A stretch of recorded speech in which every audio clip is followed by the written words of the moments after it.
1. septembar 1939. Svet je u šoku. Nemačka šalje preko 1,5 miliona vojnika, 2000 aviona i 2500 tenkova, pravac Poljska.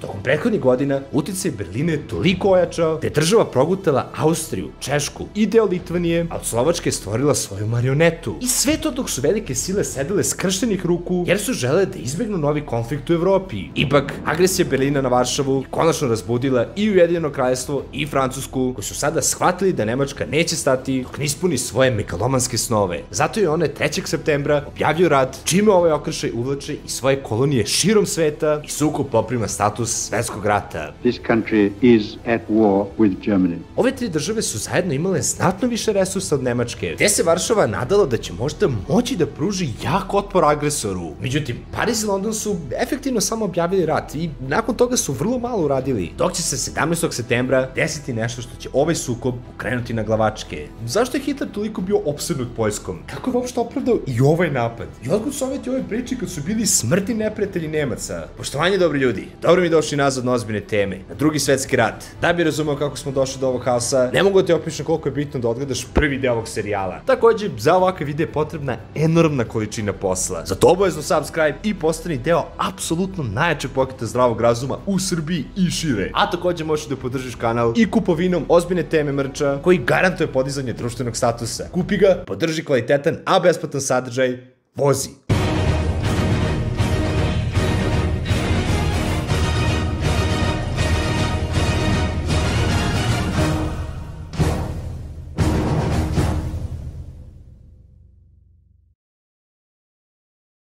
Prvo pitanje, zašto je Hitler bio toliko opsednut Poljskom? Da bismo iskopali odgovor, moramo da se vratimo na kraj Prvog svetskog rata, Versajski sporazum iz 1919. O čemu smo takođe pričali. Izvolite. Nakon što se Berlin našao na gubitničkoj strani ovog konflikta, saveznici su Nemačkoj oduzeli 65.000 km2 teritorija na kome je živelo oko 7 miliona ljudi. Nešto je pripalo Francuskoj, nešto Belgiji, Danskoj, Češkoj i Litvaniji, ali većina je pripala Poljskoj. Zapravo, taj deo koji je dat Varšavi je od Pruske stvorio nemačku eksklavu, što je Hitlerovom osidiju i tekako bolo oči. Osim toga, Danzig. Danzig je bio pod upravom svačije omiljene i veoma uticajne međunarodne organizacije Lige nacija. Međutim, on se nalazio na jako nezahvalnom položaju. Između Pruske i ostatka Nemačke, odvojen Poljskim koridorom. Ubedljivu većinu stanovništva grada su činili Nemci. Tako da Hitlerov prvobitni cilj je bio da preko Danziga i Poljskog koridora spoji Prusku sa ostatkom zemlje. Naravno, stvarni dugoročni ciljevi su mu bili porobljavanje i istrebljivanje Slovena i Jevreja u Poljskoj, a potom i kolonizacija te teritorije Nemcima i stvaranje Lebensrauma. I o tome smo već pričali. A sad, Francuzi, Britanci i generalno Liga nacija su bili vrlo pacifistički orijentisani u tom trenutku. I uspešno su uspeli da spreče rat u Evropi, tako što su Hitleru bukvalno dopustili da radi šta god hoće. Nisu hteli rat. Da prekrše Versajski sporazum i oformi vojsku od preko 100.000 vojnika, može. Da remilitarizuje Rajnu, daje neka vam. Da okupira Austriju, aje, valjda ste kao isti narod, nemam pojma, neka vam. Da okupira Sudetsku oblast, to baš i nije lepo, ali a evo ti ako obećaš da nećeš više. Tavan posla. A može ipak i cijela Čehoslovačka. Uzmi, aje. I deo Litvanije se zove Meme-land. Dobro, to razumem skroz. Nakon što su mu sve ove teritorije bukvalno bile servirane na tacni kako bi se izbegao konflikt, ovaj penzionisani umetnik je zaključio da ako samo lepo zamoli za Danzig i da napravi autoput u Poljskoj koji će sve to spojiti sa Nemačkom, da ćemo oni i to predati.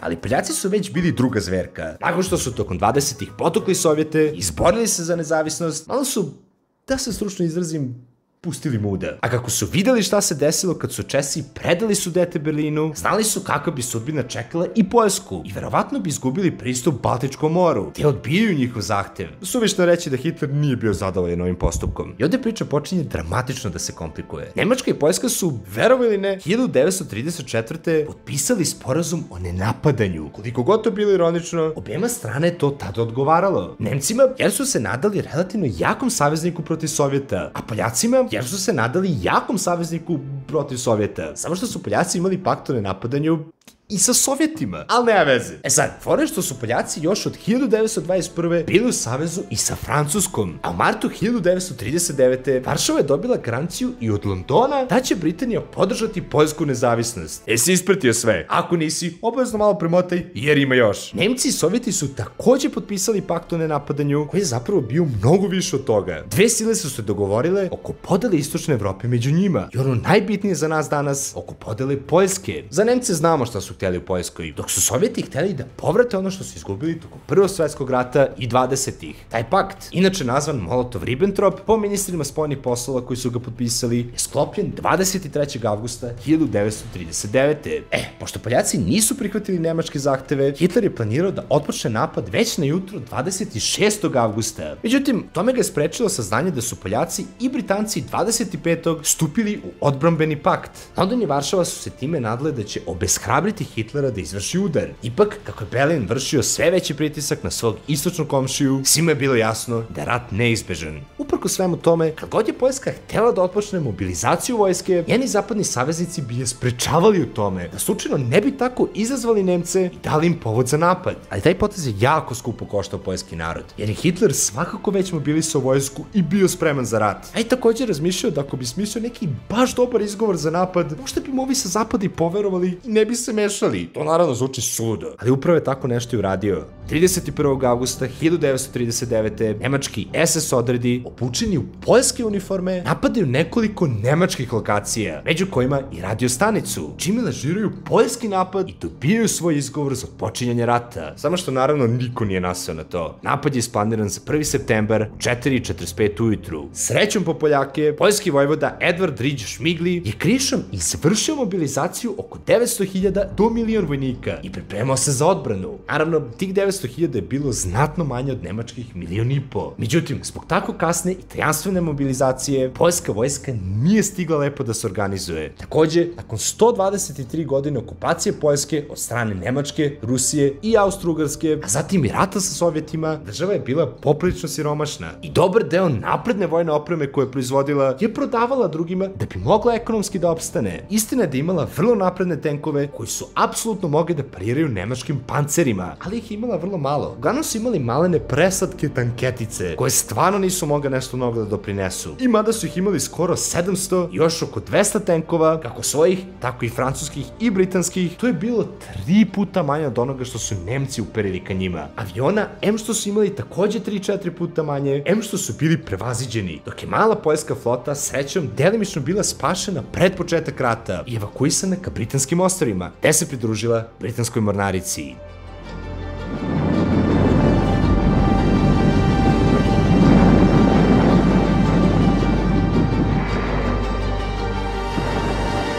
Prvi septembar, 4:45 ujutru. Nemačka počinje agresiju na Poljsku i to otvaranjem vatre vojnog broda Schleswig-Holstein na poljsko vojno skladište u Dancigu. Napad Nemačke išao iz 3 pravca. Severna grupa armija je gledala da odseče Poljsku od Baltičkog mora i krene ka Varšavi. U južnoj grupi iz Šlezije i Čehoslovačke jedna armija krenula ka Lođu, druga ka Krakovu, a treća je gurala duboko unutrašnje zemlje s ciljem da se probije do poljske prestonice. U invaziji su takođe učestvovali i Slovaci, koji su udarili na južne oblasti. Tako da Poljska je morala da brani oko 2.500 km svojih granica. Još jedan veliki izazov je što je odmah u zapadnu granicu bio najrazvijeniji region Poljske. I u vrhovnoj komadi je postojala ozbiljna debata oko toga da li braniti tu industriju koja ekonomiju održava u životu. Veliki problem je u tome što bi onda morali da proširuju front i rastegnu armiju duž cele granice, što znači da nigde neće biti lepo koncentrisana vojska koja će moći da pruži značajan otpor. I ovo je slična greška s kojom će se 1941. dobro upoznati Jugoslavija. 30.000 lajkova na ovom videu i uradit ću to. Jedino tako znam da ste zainteresovani. Stvarno ne znam šta je to toliko teško. Ali, pružanjem otpora duž cele granice bi dali civilima vremena da se evakuišu, a ostalim vojnicima da se mobilišu. Druga opcija generala, koju su podržavali i Francuzi, je bila da vojska žrtva industriju i povuče se iza prirodnih barijera, poput reka Visla i San. Tako bi smanjili front, mogli bolje da se grupišu i koncentrišu, čime bi verovatno smanjili šansu da budu opkruženi i posle bi mogli da pruže jači otpor. Ali onda bi morali da napuste mnogo stanovništva i ponovo industriju koja je plaćala taj rat. Vrlo nezahvalna pozicija. Ipak, Poljaci su odabrali prvi plan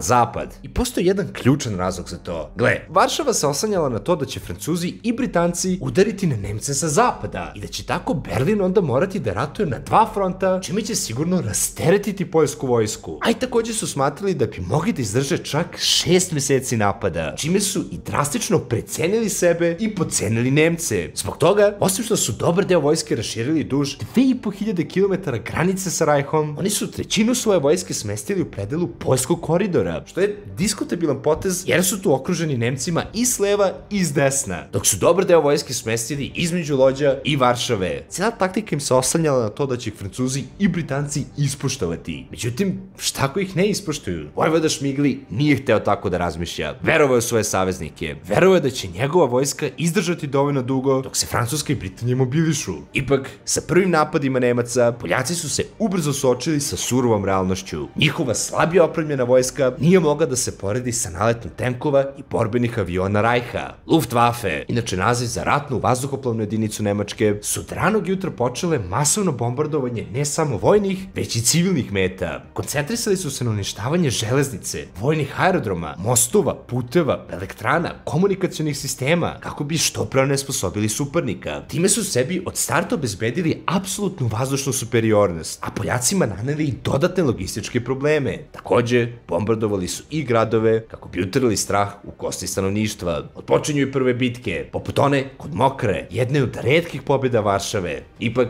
duž granice, Wehrmacht je strahovitom brzinom probio poljske redove i gurao duboko unutrašnjo zemlje. Već prvog dana Danzig pada, a do kraja 2. septembra većina poljskog koridora, kao i dobar deo pograničnog predela, biće pokoren. Južna grupa armija je probila i razdelila poljske armije Lodž, Poznanj i Krakov, koje su već do 6. dana bile primorane da se povuku do reka Visla i San, što je, bako se sećaš, bila druga ideja generala, samo što je sada bilo kasno. Dok je do 8. septembra, nakon preko 200 km napretka, 10. armija Wehrmachta već dogurala do predgrađa prestonice. Istovremeno, sa severa je 3. armija prešla reku Narev i probila do reke Bug, čime je Varšava bila opkružena. Poljska armija se sada raspala na nekoordinisane fragmente, a komunikacija je propala. Kako je moguće da je tako velika armija tako brzo izgubila ovoliko teritorije? Gde su pobogu saveznici? Odgovor na prvo pitanje, takozvani Blitzkrieg. Blitzkrieg je, verovali ili ne, vrlo kontroverzna tema među istoričarima. Prvenstveno jer su ga mnogi smatrali kao revolucionarnu doktrinu u svetu borbi, ali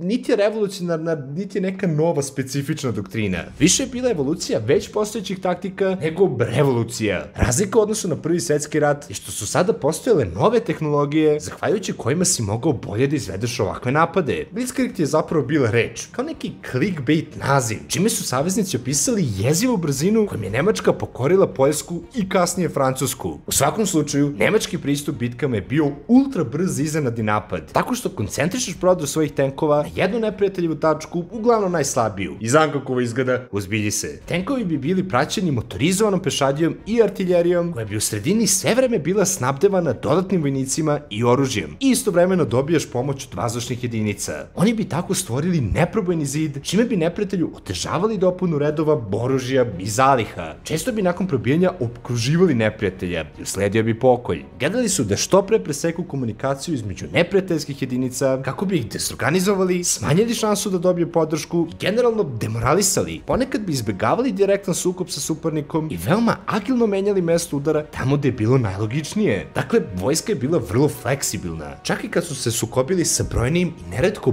bolje opremljenim francuskim jedinicama, spoiler, opet su uspevali da ih lagano pobede. Dobro, ali gde su saveznici? To je odlično pitanje. Nakon urgiranja Varšave, Pariz i London konačno objavljuju rat Rajhu 3. septembra. Ovo je obradovalo narod u Poljskoj, pogotovo nakon što je 4 dana kasnije Francuska otpočela i invaziju na zapad Nemačke. Treba imati na umu da je 85% nemačkih tenkova i motorizovanih divizije bilo na poljskom frontu, što je dodatno ulivalo optimizam da će Rajh brzo biti pokoren, jer su Francuzi brzo napredovali sve dok više nisu. Vrhovni komandant francuske vojske, Maurice Gamelin, je armijama naredio ne samo da stanu sa invazijom, nego i da se povuku nazad na granicu, gde će voditi defanzivan rat. Zašto, pobogu? Zato što su se plašili da će Nemci ponoviti potez iz Prvog svetskog rata i napasti ih preko Belgije. Dok Britanci nisu hteli da bombarduju nemačke gradove, plašeći se odmazde Luftwaffe-a. Sve priče da će im saveznici pomoći su pale u vodu. I ovaj period neaktivnosti, gde vojska samo čekala na granici, se zove lažni rat. Ovde treba napomenuti da je prethodne godine Poljska anektirala deo Čehoslovačke, što nikako nije doprinelo njenom ugledu. Tako da je verovatno malo i to uticalo na odluku saveznika. Umeđu vremenu, gotovo cela Poljska zapadno od Visle je pala. Na jugu su nemačke snage bile čak u komšiluku Lavova, a Varšava je bila opkružena. Poljska vlada i vojna komanda se iz prestonice prvo povukla u Lublin, pa u Kremenec i na kraju jedan gradić na granici sa Rumunijom. Šmigl je takođe naredio i da se vojska povuče u tom smeru, odakle bi mogli da se bolje koncentrišu i pruže Nemcima jači otpor, sve dok se saveznici konačno ne smiluju i krenu u napad. Istovremeno, vodila se i najveća bitka ove kampanje, i to u blizini Varšave kod reke Bzura. Wehrmacht je tu pregazio protivnika, izručivši skoro 400 tona bombi. Ova bitka je odnela do 20.000 poljskih života, a čak 170.000 njihovih vojnika je bilo zarobljeno. Međutim, na granici sa Rumunijom, poljska armija i dalje pokušava da se reorganizuje i pripremi za dugu odbranu, odakle će čekati novu invaziju Francuza. Ipak, 17. septembra, nešto krajnje neočekivano je počelo da se dešava na istočnoj granici Poljske. Među su počeli da prelaze sovjetski vojnici. Zbunjeni stanovnici tog regiona su prvobitno mislili da im je Moskva pritekla u pomoć. Istina je ponovo bila daleko surovija. Sovjetski savez je takođe izvršio invaziju na Poljsku, i to sve po dogovoru sa Trećim rajhom. Time su prekršili i sporazum o Rigi i pakt o nenapadanju iz 1934. Kao izgovor su iskoristili da žele da zaštite, kako oni kažu, bratsku ukrajinsku i belorusku manjinu u Poljskoj, što danas ima jedno 10 nivoa ironije, ali to je lepota istorije. Naravno, znamo da su samo hteli da vrate teritorije izgubljene u Prvom svetskom ratu. Mada pazi, tokom prve polovine 20. Poljaci jesu vršili asimilaciju dva naroda i aktivno su i diskriminisali i radili na uništavanju ukrajinske kulture.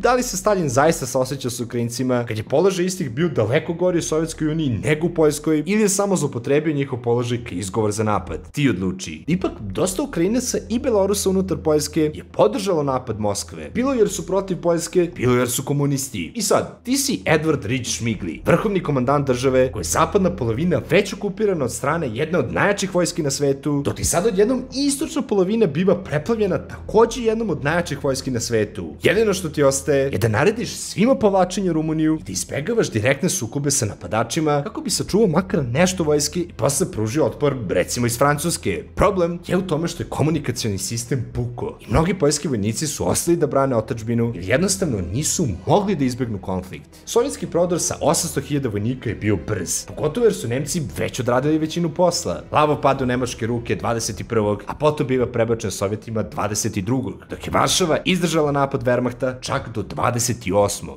Ipak, taj dan su Poljaci čak i pobedili bitku kod Šatska, što na kraju naravno nije promenilo ishod rata. Do tada je Crvena armija već stigla do reka Bug i Narev, a poslednja jedinica poljske armije se 6. oktobra predala u blizini Lublina, čime se obeležava i kraj dvojne invazije na ovu državu.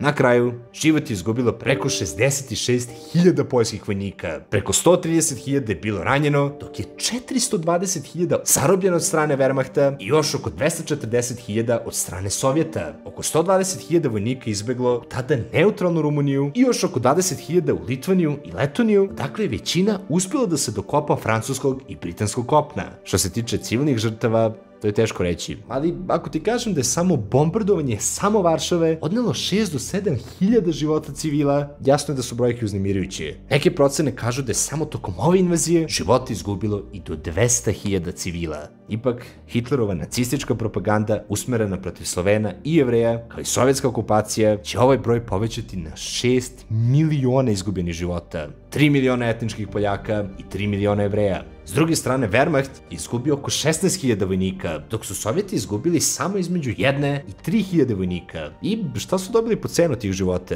Oko 48% teritorije Poljske je pripalo Nemcima, malo ispod 190.000 km2. Pola toga je bilo direktno anektirano, dok je druga polovina bila kao neki autonomni deo Nemačke. Zajedno, ova dva su brojala preko 20 miliona stanovnika, većinom Poljaci, dok su se Sovjeti počastili sa oko 200.000 km2, na kojima je obitovalo skoro 14 miliona žitelja. Od toga 38% su bili Poljaci, 37% Ukrajinci, 15% Belorusi i 8% Jevreji. Takođe, Slovaci su za svoju lojalnost nacistima dobili oko 700 km2 teritorija, na kojima je živelo oko 200.000 ljudi. Poljska je zbrisana sa lica zemlje, a ono što će uslediti u narednih 6 godina, narod to neće zaboraviti i 8 decenija kasnije.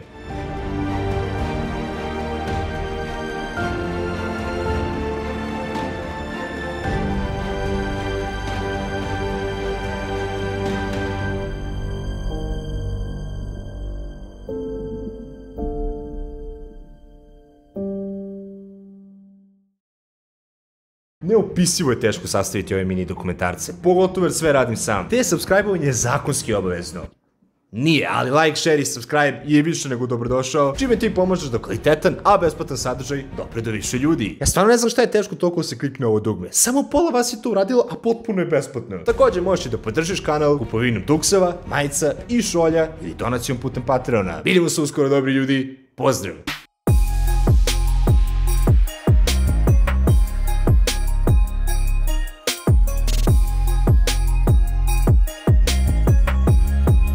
Uzbilji se.